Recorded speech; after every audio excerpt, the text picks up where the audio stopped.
তো আজকে আমরা দেখব কিভাবে আমরা সহজে ইডিয়াম মনে রাখতে পারি। তার আগে আমরা জানব ফ্রেজ এবং ইডিয়ামের পার্থক্য। তো ফ্রেজ মানে হচ্ছে আক্ষরিক বা ভাব অনুবাদ, মানে যেটা সরাসরি অর্থ বোঝায়, আর ইডিয়ামস হচ্ছে গিয়ে ভাব অনুবাদ। তাই আমরা বলতে পারি যে সমস্ত ইডিয়াম ফ্রেজ, কিন্তু সব ফ্রেজ কিন্তু ইডিয়াম নয়। এবার আমরা দেখি কয়েকটি কোয়েশ্চেন আনসার দিয়ে যে আমরা ইডিয়ামগুলো কিভাবে সহজে মনে রাখতে পারি।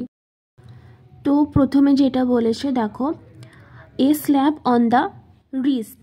অপশানে আছে short on time a very mild punishment to heavy dispute to force and issue. তো এটার প্রথমে ভাব অনুবাদ করো যে তুমি তোমার রিস্টে চড় মারছ, তোমার কি কিছু মনে হচ্ছে না, এটা খুবই সামান্য একটা পানিশমেন্ট হয়ে গেল।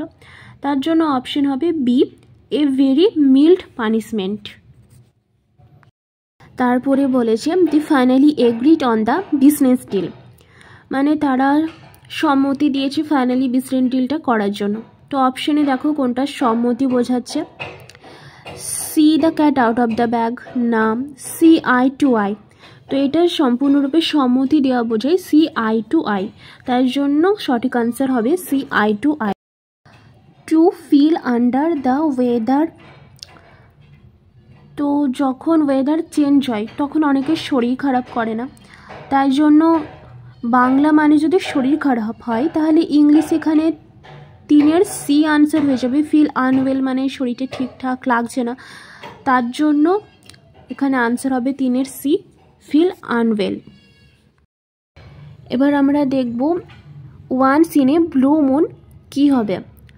দেখো আকাশে যে আমরা চাঁদটা দেখি সেটা তো আমরা নীল চাঁদ দেখি না, তাই না?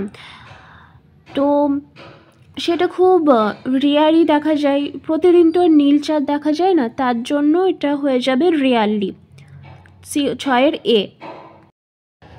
হি স্টুড ইন হট ওয়াটার, তুমি যখন গরম জলের মধ্যে পা দেবে, হঠাৎ করে দাঁড়িয়ে থাকবে, তখন তোমার পায়ে হঠাৎ করে ছ্যাঁকা লাগবে না? তো যে ছ্যাঁকাটা লাগছে সেটা তো তোমার সঙ্গে একটা দুর্ঘটনা ঘটে যাচ্ছে, তুমি বিপদের মধ্যে চলে যাচ্ছ, তাই এখানে হবে in travel or disgrace. Everything was at 6 and 7। ধরো একদিন স্কুলে ক্লাস 6 আর 7-এর ছেলেমেয়েরা কম আসায় তাদের ক্লাস দুটোকে মার্চ করে একটা ঘরে বসানো হলো। এবার তারা তো শৃঙ্খলাবদ্ধভাবে বসানো হলো না, তার জন্য এখানে হবে disordered. The news came like a bolt from the blue. ধরো নীল রঙের কিছু, ধরা যাক আকাশ। এবার একটা গাছ আর আকাশ কল্পনা করো, নীল রঙের আকাশ থেকে বাজ পড়ছে গাছের ওপর, এই চিত্রটা কল্পনা করো। তো আমরা নীল রঙের আকাশে কখনো কি বাজ পড়তে দেখেছি? না, এটা ফুললি আনএক্সপেক্টেড, হঠাৎ করে ঘটে যাচ্ছে, তাই জন্য এই আইডিয়ামের মানে হবে সাডেন অ্যান্ড আনএক্সপেক্টেড।